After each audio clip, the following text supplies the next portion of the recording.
The missing neighbor on Halloween night in a quiet neighborhood filled with neat houses and trimmed lawns. Something felt unusual.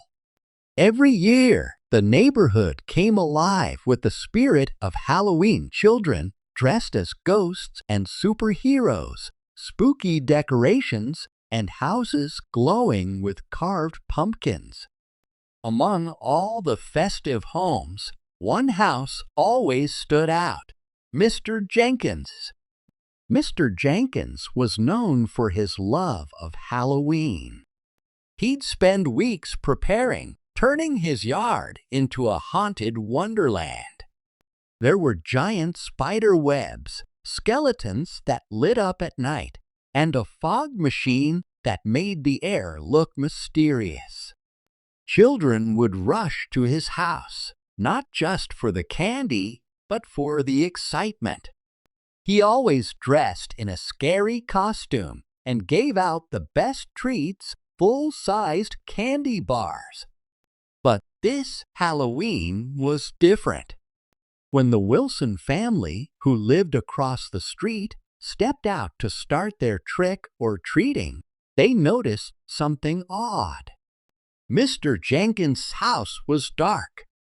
There were no decorations, no glowing pumpkins, and no creepy music playing.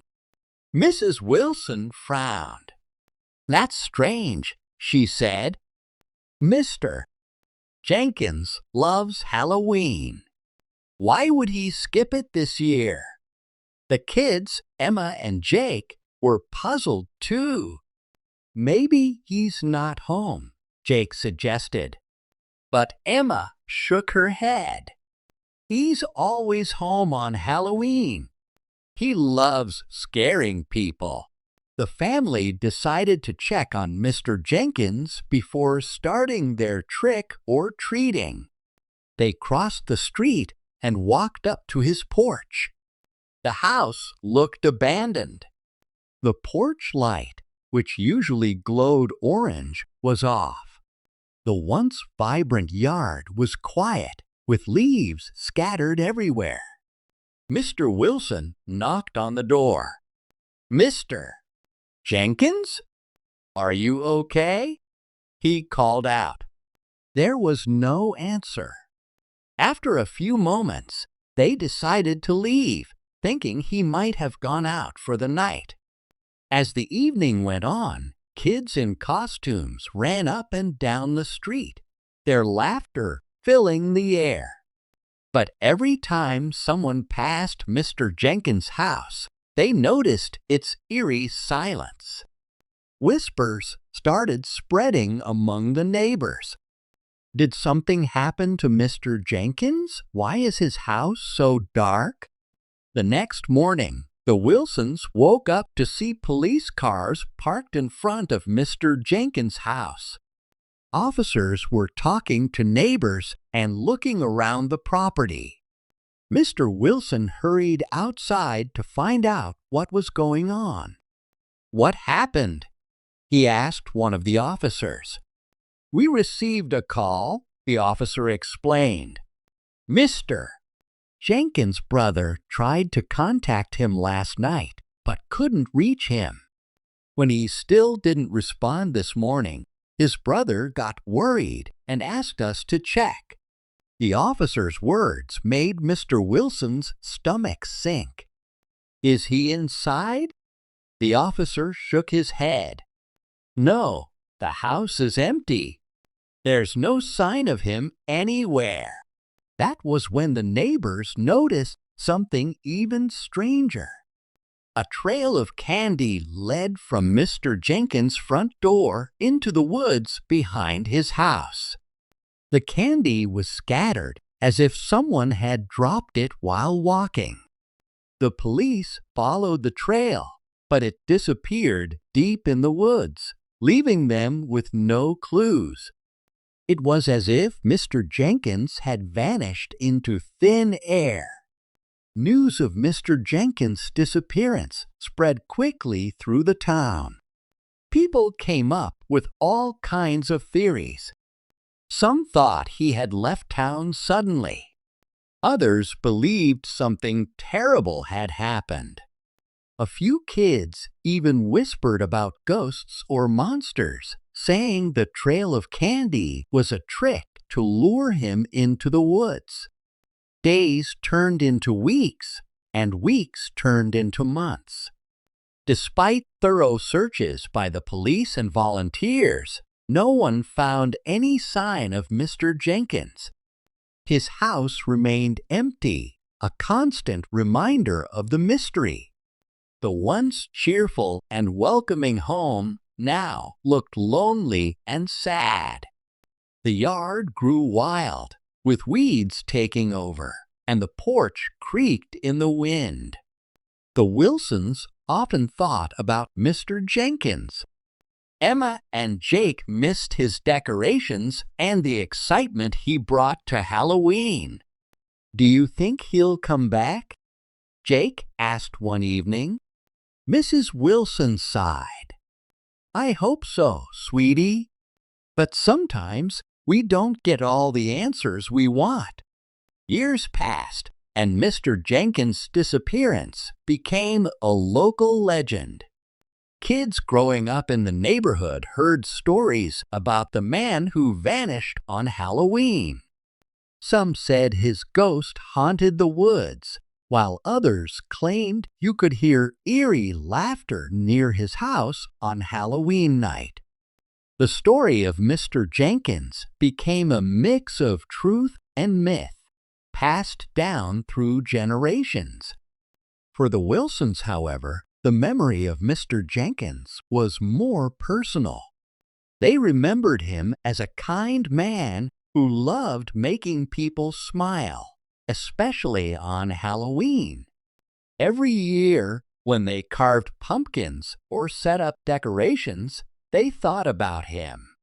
One Halloween, years later, the Wilson family, now much older, decided to honor Mr. Jenkins in their own way. They decorated their house just like he used to, with spider webs, skeletons, and a fog machine. They even handed out full-sized candy bars. Neighbors stopped by to admire their efforts. "It reminds me of Mr. Jenkins," one person said. The Wilsons smiled, knowing they had kept his spirit alive. Though Mr. Jenkins never returned, his love for Halloween left a lasting mark on the neighborhood. Every Halloween, as the streets filled with children's laughter and glowing pumpkins, people remembered the man who made the holiday magical. And in a way, Mr. Jenkins was still there, in the joy and excitement that filled the air. The haunted costume Lucy loved Halloween more than any other holiday. Every year, she planned her costume weeks in advance, trying to come up with something that no one else would think of.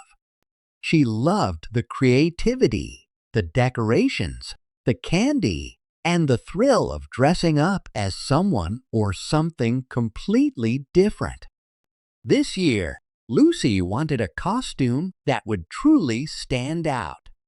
One crisp October afternoon, Lucy decided to visit a thrift shop on the edge of town.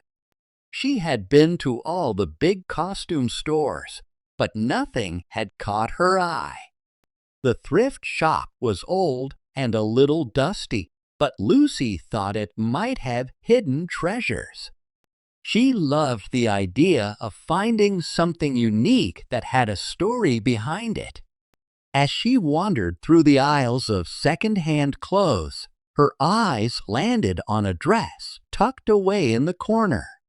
The dress was vintage and elegant, with intricate lace details and a deep burgundy color that seemed to shimmer in the dim light.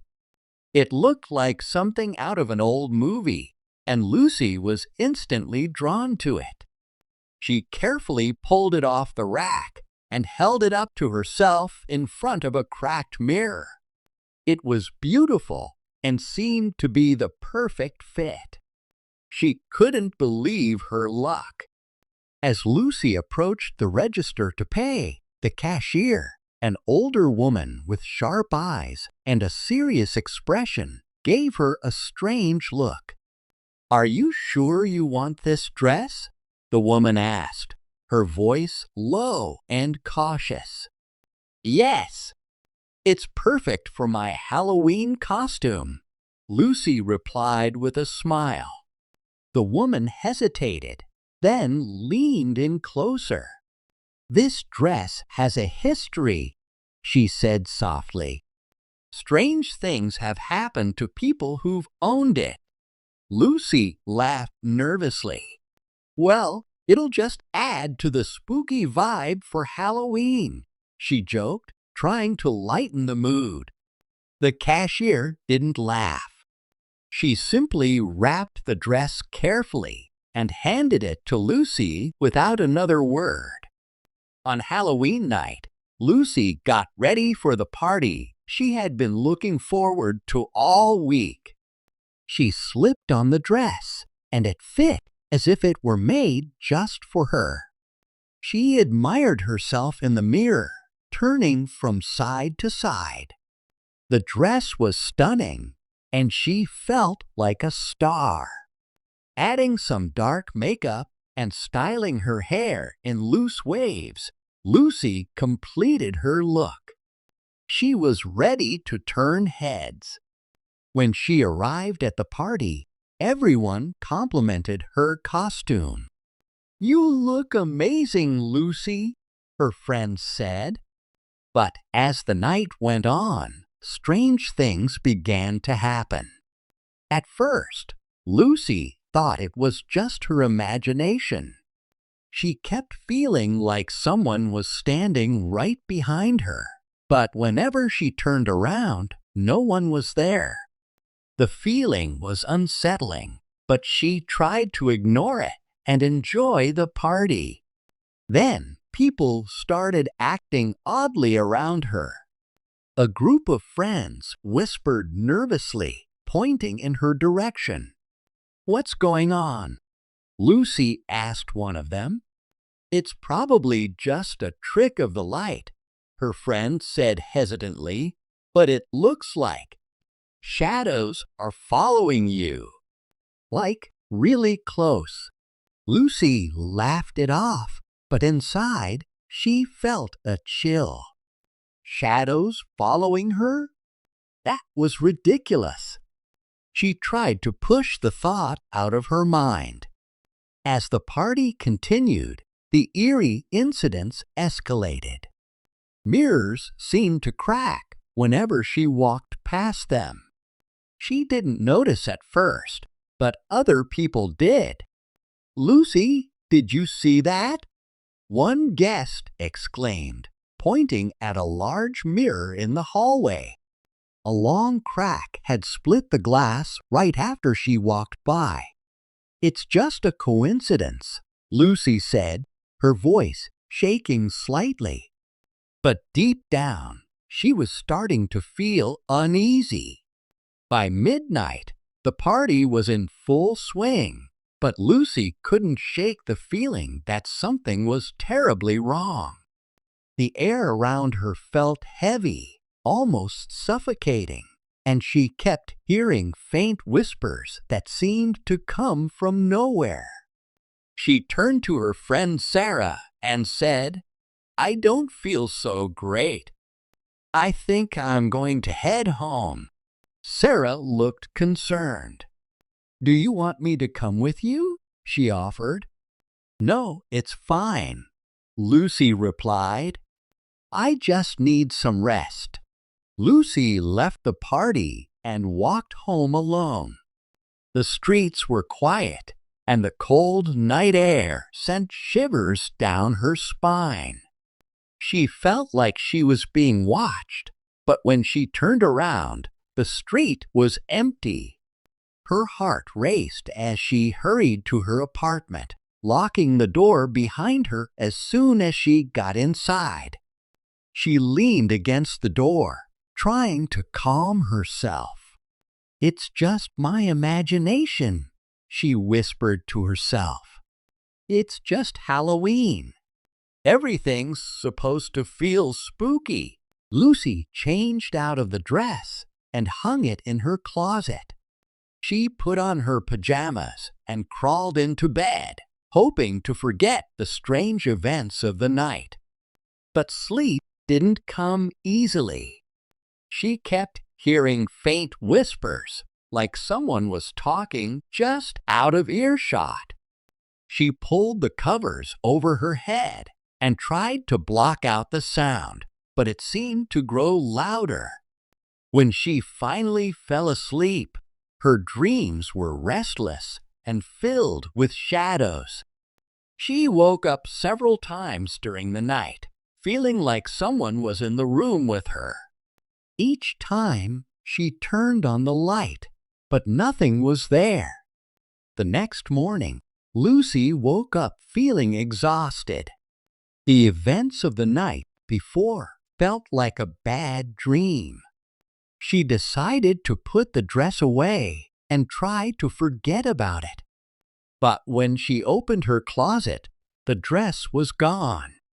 Panic set in as she searched her entire apartment, but there was no sign of it. The only thing left behind was a faint scent of lavender in the air and the softest sound of whispers that seemed to echo from the walls. Lucy stood frozen, her heart pounding. She didn't know what to think or what to do. The dress was gone, but the strange feeling it left behind lingered. Lucy never found out what happened to the dress. She avoided the thrift shop and never spoke about that Halloween to anyone. But every now and then, late at night, she thought she could still hear whispers in the air and smell the faint scent of lavender, reminding her of the dress and the chilling mystery it brought into her life. The ghostly trick-or-treater. In 1985, a small family lived in a quiet rural area of Ohio. They were like many families, enjoying the little things in life. Halloween was a favorite time of year for them. The crisp fall air, pumpkins glowing on porches, and children dressed in costumes going door to door made the holiday special. The family loved decorating their house with spooky cobwebs, carved jack-o'-lanterns, and fake skeletons to set the Halloween mood. They looked forward to handing out candy to the local kids, who would come knocking, excited for treats. That particular Halloween night, the family, a mom, dad, and their young daughter, had just finished eating dinner. They prepared a big bowl of candy to share with trick-or-treaters. They turned on their porch light, a signal that their house was ready for visitors. The first few knocks came quickly, and cheerful kids in costumes like superheroes, witches, and ghosts arrived with happy greetings of trick or treat. The family handed out candy with smiles, enjoying the festive spirit. As the evening went on, the usual rhythm of Halloween unfolded. Laughter and chatter from the neighborhood filled the air, and the family continued to greet visitors. Then, close to 8 p.m., something unusual happened. A young boy appeared on their doorstep. He was small, probably around 6 or 7 years old, and dressed as a pirate. He had a black hat with a skull and crossbones on it, a red sash around his waist, and an eye patch over one eye. His costume was simple but convincing. What struck the family as odd was his silence. Unlike most kids who eagerly shouted trick or treat or excitedly chatted about their costumes, this boy said nothing. He simply stood there, holding out his bag. The mom gave him some candy, and he nodded slightly before tipping his hat politely. Then he turned and walked away. It was a brief encounter, and the family didn't think much of it at first. But as the boy walked down their driveway, something strange caught their attention. The dad, who had been watching him leave, suddenly called out to his wife. "Did you see that?" he asked, sounding startled. The mom and daughter quickly came to the door to see what he was talking about. They all stared as the boy moved further down the driveway. At first, they couldn't put their finger on what was wrong. Then it hit them. The boy wasn't walking like a normal person. He wasn't taking steps at all. Instead, he seemed to glide or float just above the ground. His feet were not visible, and his movements were unnaturally smooth. "That's weird," the mom said, her voice uneasy. The daughter, who was about 10 years old, didn't seem scared, but was very curious. "Maybe it's part of his costume?" she suggested. But the parents weren't so sure. They watched until the boy disappeared into the night, blending into the shadows of the street. After he was gone, the family tried to make sense of what they had just seen. They talked about it for a while, wondering if maybe the boy was using some kind of clever trick, like a hoverboard or hidden wheels under his costume. But the idea seemed unlikely. The rural area didn't have smooth sidewalks or roads that would make such a trick easy to pull off.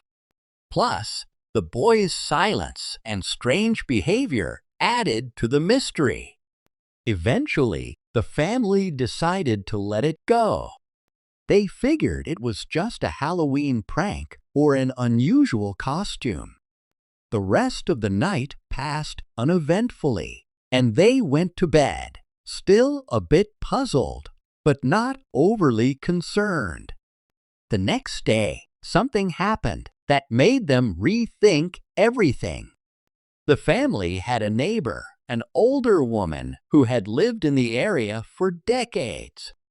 She loved to chat and often shared stories about the neighborhood's history. That afternoon, the mom went over to visit her, partly to share the strange encounter from the night before.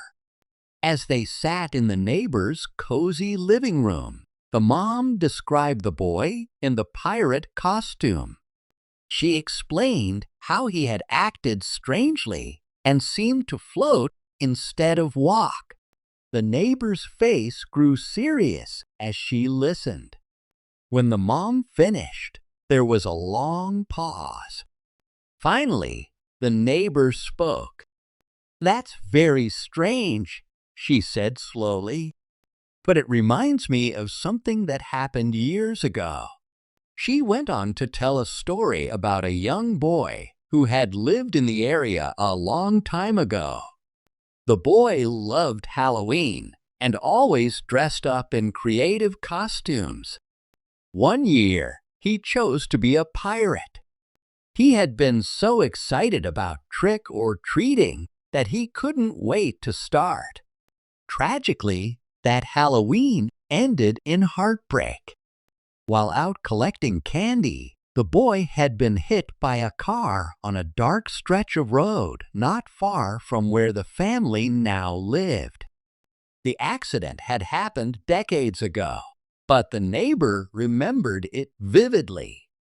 The boy had died that night, still wearing his pirate costume. The mom felt a chill run down her spine as she listened. The description of the boy in the story matched the boy she had seen the night before. Could it be possible? She didn't know what to think. When she returned home, she shared the story with her husband and daughter. They were equally unsettled. The dad, who had seen the boy floating, now felt even more convinced that what they had witnessed wasn't just a trick or a coincidence. Over the years, the family would occasionally talk about that strange Halloween night. They never saw the boy again, and they never found a logical explanation for what had happened. Some people they told the story to thought it was just their imagination or a case of mistaken perception. Others believed it could be a ghost. The family never forgot the boy in the pirate costume. Whether he was a spirit, a trickster, or just a mystery they would never solve, his silent presence left a lasting impression. To this day, they still wonder about the ghostly trick or treater who visited them on that chilly October night in 1985. The Whispering Woods in a quiet little town surrounded by thick, dark woods. There was an old story everyone knew. Parents, grandparents, and teachers told it to the children, especially as Halloween drew near. They warned the kids never to step foot into the forest on Halloween night. The woods come alive that night, they said. They whisper secrets, and they'll try to lure you in. Once you're in too deep, there's no way out. No one knew where the story started, but everyone treated it like a rule you just didn't break. The forest was called the Whispering Woods because of the strange sounds that came from it. On quiet nights, when the wind wasn't blowing, you could still hear soft rustling, like whispers. Some people thought it was just the trees swaying or animals moving through the leaves. Others were sure it was something more, something alive within the woods. Over the years, a few brave souls had gone in on Halloween to prove the stories wrong. But not all of them came back, and those who did were never the same. The legend of the Whispering Woods was passed down for generations. It went like this. Many years ago, the forest was just an ordinary place.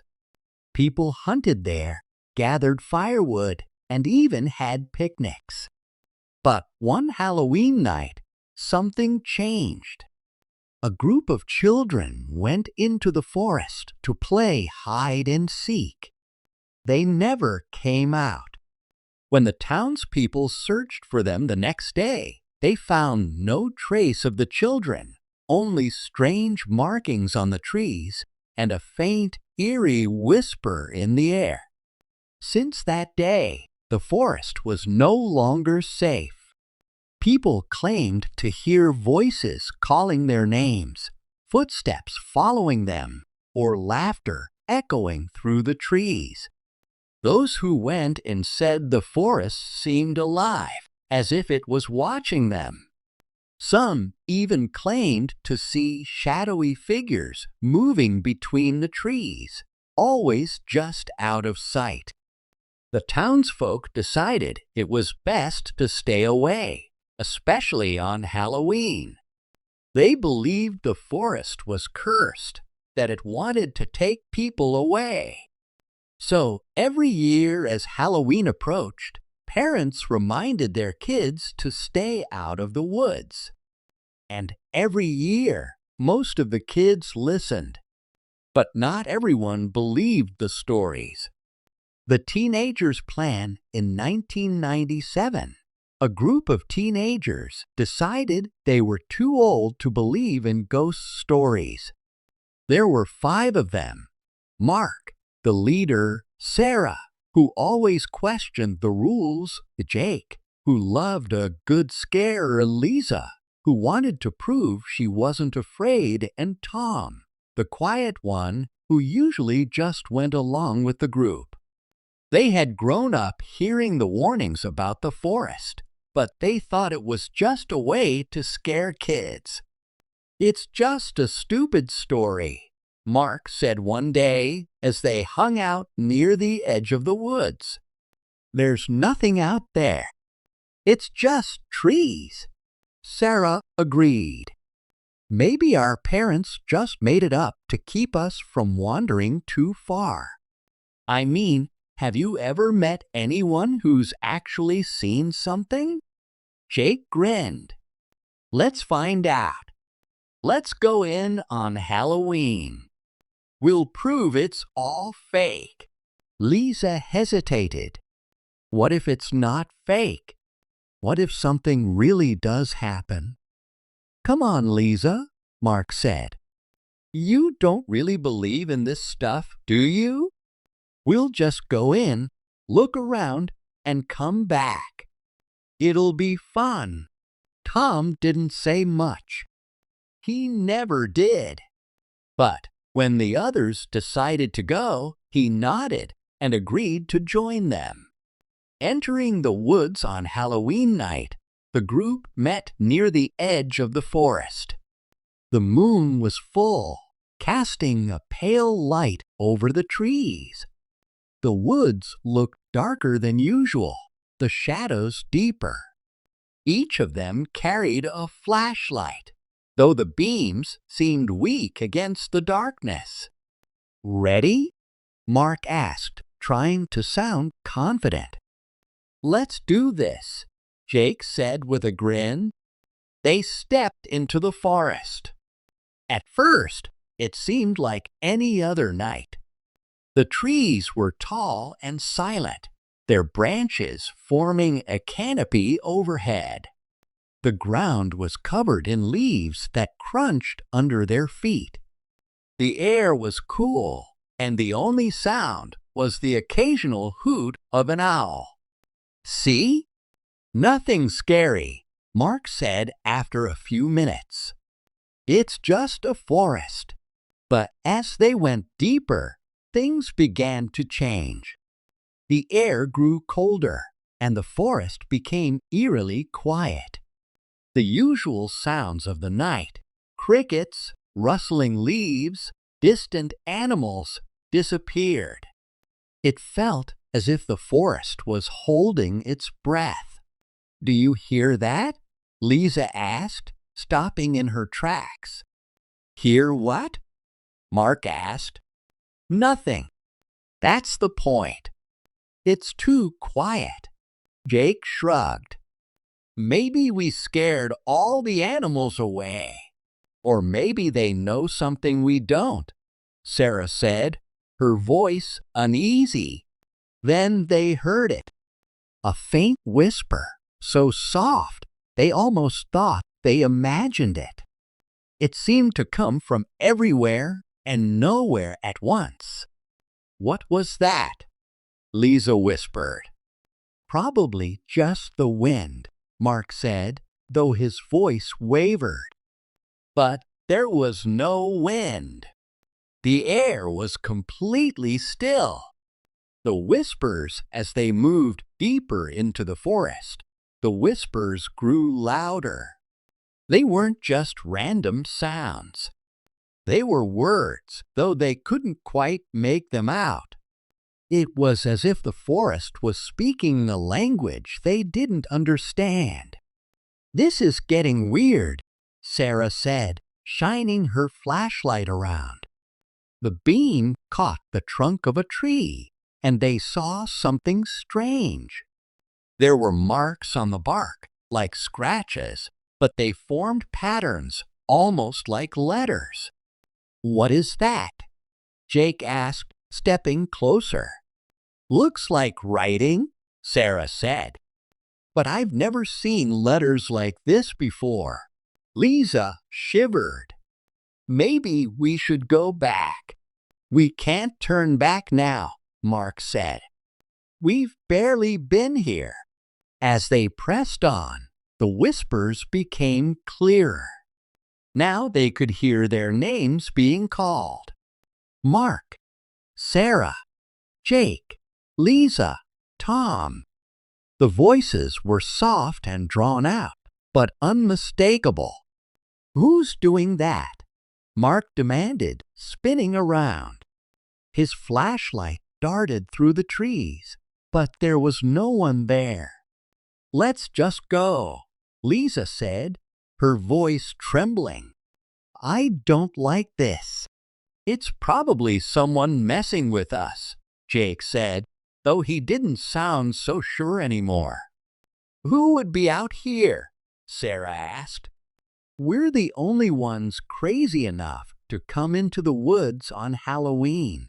The shadowy figures, the deeper they went, the stranger things became. The trees seemed to close in around them, their branches twisting like gnarled fingers. Shadows moved where there shouldn't have been any, darting between the trees. "Did you see that?" Lisa asked, pointing her flashlight at a dark shape that vanished as soon as the light hit it. "It's just your imagination," Mark said, though his hand was shaking. "There's nothing there." But they all saw it. Dark, shadowy figures that seemed to blend into the trees, always just out of reach. The whispers grew louder, more insistent. Now the voices sounded angry, their tone sharp and accusing. "Turn back," one voice said, clear and cold. "You shouldn't be here," said another. "We're leaving," Lisa said, grabbing Tom's arm. "Right now." But when they turned to go back, they realized they were lost.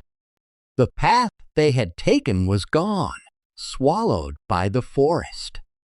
The trees all looked the same, and no matter which way they turned, it felt like they were going deeper. The escape panic set in. The group started running, their flashlights bouncing wildly. The whispers were everywhere now, a chorus of angry voices.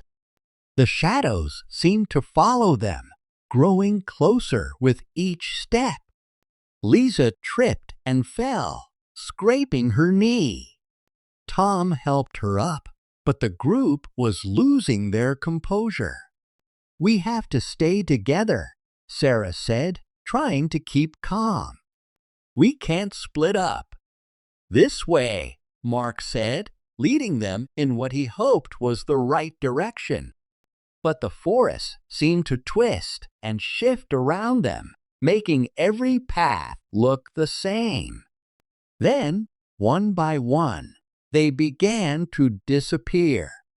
First, Jake ran ahead and was swallowed by the darkness. They called his name, but he didn't answer. Then Sarah vanished, her scream cut off abruptly. Mark and Lisa clung to each other, but the shadows pulled them apart. Tom was the last one left. The return hours later, as dawn broke, Tom stumbled out of the forest. His clothes were torn, and his face was pale. He was shaking and silent, refusing to speak about what had happened. The townspeople found him and brought him home, but no one could get a word out of him. When someone finally asked what he had seen, he only said one thing: "The trees spoke to us." And they weren't kind. The other 4 teenagers were never found. The town's warnings grew even stronger after that. The Whispering Woods became a place no one dared to go, especially on Halloween. And though Tom never spoke of that night again, people could see the fear in his eyes every time he passed the edge of the forest. The legacy over time, the story of the Whispering Woods, became more than just a legend. It was a reminder of the dangers that lurked in the unknown. People avoided the forest, and the whispers faded into the background, a constant but distant presence. But every Halloween, as the moon rose and the night deepened, the whispers grew louder, as if the forest was waiting for someone new to enter. And though the townspeople never forgot what happened to Mark, Sarah, Jake, Lisa, and Tom, there were always those who wondered, was it just a story? Or was the forest truly alive, watching, waiting, and whispering? The Cursed Candy in 2003, on a chilly Halloween night in a small Kansas town, the Johnson family was busy enjoying the spooky festivities. The Johnsons were an ordinary family of four: Mike, the hard-working father, Sarah, the kind and caring mother, Emily, the adventurous 12-year-old, and little Timmy, their 6-year-old son, who was experiencing Halloween with wide-eyed wonder. The night had been perfect. The children had dressed up in costumes, Emily as a witch and Timmy as a superhero. The family had walked through their quiet neighborhood, knocking on doors and collecting candy from neighbors. The streets were decorated with carved pumpkins, spider webs, and flickering lights. Everyone was in high spirits. After a long evening of trick-or-treating, the family returned home. The kids excitedly dumped their candy onto the living room floor to sort through their treasures. Timmy and Emily compared their hauls, trading chocolates for gummies and hard candies for lollipops. Among the colorful wrappers, a single piece of candy stood out. It was a small caramel wrapped in plain, old-fashioned wax paper. There was no label, no brand, and no sign of where it had come from. "Who gave this to you?" Sarah asked, holding up the candy. Timmy shrugged. "I don't know. It was in my bag." Mike chuckled. "Probably from one of the older neighbors. People used to make homemade treats back in the day." Sarah wasn't convinced. "Well, it looks a bit suspicious. Maybe we shouldn't eat it." "But it's candy," Timmy protested, his big eyes pleading. "All right," Sarah relented. "But not tonight. Let's save it for later." She placed the caramel on the counter and went back to sorting candy with the kids. The evening ended peacefully. After a quick bedtime story, Timmy and Emily went to bed, their candy tucked safely away. But Timmy couldn't stop thinking about the mysterious caramel. It was unlike anything else in his stash, and his curiosity got the better of him. Sneaking out of bed, he tiptoed to the kitchen, grabbed the candy from the counter, and quickly unwrapped it. The caramel smelled sweet and inviting, so he popped it into his mouth and chewed. It tasted delicious, rich, and buttery, better than any candy he'd ever had. Satisfied, Timmy went back to bed, unaware of what was about to happen. That night, at exactly midnight, Timmy woke up screaming. His cries pierced the quiet house, jolting Sarah and Mike out of their sleep. They rushed to his room to find him sitting up in bed, his face pale and his eyes wide with fear. "What's wrong, sweetie?" Sarah asked, wrapping her arms around him. "There was a man in my room," Timmy sobbed, pointing to the corner of the room. Mike turned on the lights and checked every corner, but there was no one there. "It's okay, Timmy. There's no one here. You must have had a bad dream." Timmy shook his head vigorously. "No, he was real.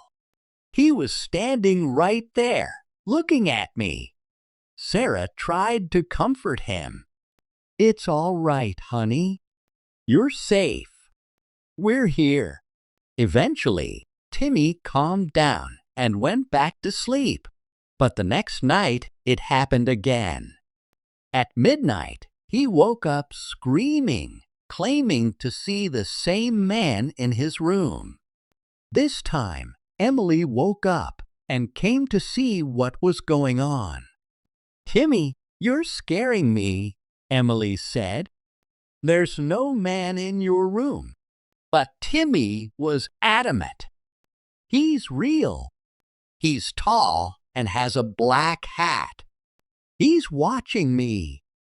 The family began to worry. Night after night, Timmy's screams continued. He described the man in detail: tall, dressed in black, with piercing eyes that seemed to glow in the dark.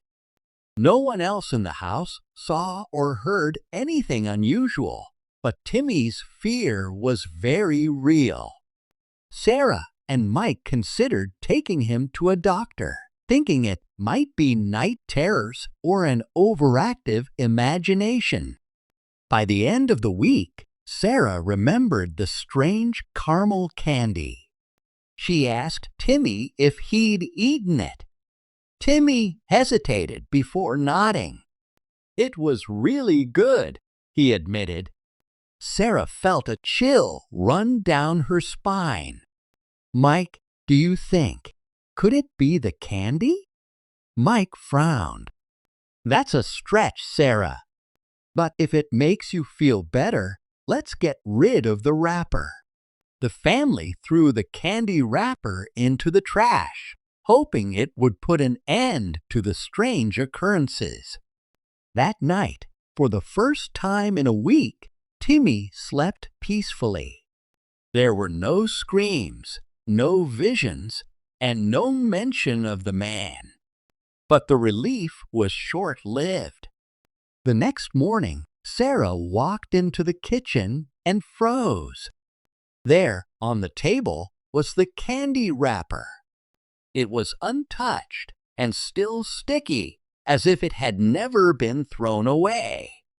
Her heart raced as she called Mike. "Did you take this out of the trash?"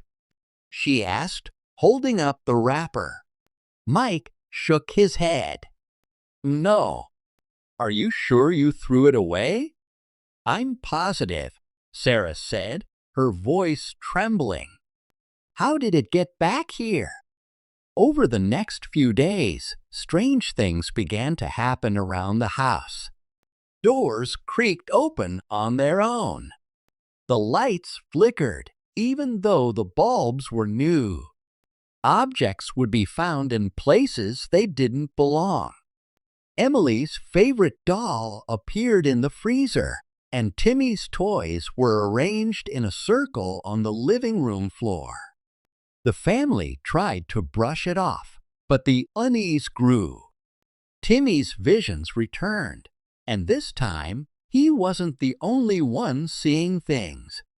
Sarah swore she saw a shadow move across the hallway when no one was there.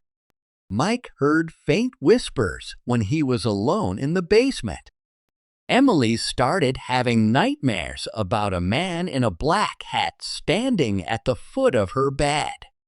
Desperate for answers, Sarah began researching online. She came across stories of cursed objects and paranormal events. One article mentioned that certain items, like old toys or jewelry, could carry a dark energy. Could the candy wrapper be one of those objects? The family decided to take action. They burned the wrapper in the backyard, hoping it would break whatever curse was haunting them. As the flames consumed the wax paper, they felt a momentary sense of relief. But that night, the haunting reached its peak. At midnight, the entire family was awakened by a loud crash. They rushed to the living room to find their furniture overturned and a chilling message scrawled on the wall in what looked like soot. "You can't get rid of me." Terrified, the Johnsons left the house and spent the night at a motel. The next day, they contacted a local paranormal investigator. The investigator, a middle-aged man named Carl, arrived with equipment and a serious expression. Carl spent hours examining the house. He took readings, recorded audio, and asked the family detailed questions. Finally, he sat them down and explained his findings. "Whatever is in this house is attached to that candy," Carl said. "It's not just a ghost, it's something darker. It feeds on fear and has attached itself to your family." "What can we do?" Sarah asked, clutching Mike's hand. "You need to cleanse the house and yourselves," Carl replied. "I'll help you, but it won't be easy. You have to be strong and united." The family agreed, and Carl performed a cleansing ritual. He used sage, holy water, and prayers to banish the dark presence. It was an intense experience, but by the end, the house felt lighter. The shadows were gone, and the whispers stopped. The Johnsons never found out where the cursed candy came from or why it targeted them. They learned to be more cautious and to trust their instincts. Halloween became a quieter holiday for them, with fewer decorations and no homemade treats. Years later, Timmy, now a teenager, would occasionally think about that night. He still loved candy, but he always made sure to check every wrapper carefully. The memory of the man in the black hat stayed with him, a reminder of the strange and unexplainable things that can lurk in the most unexpected places.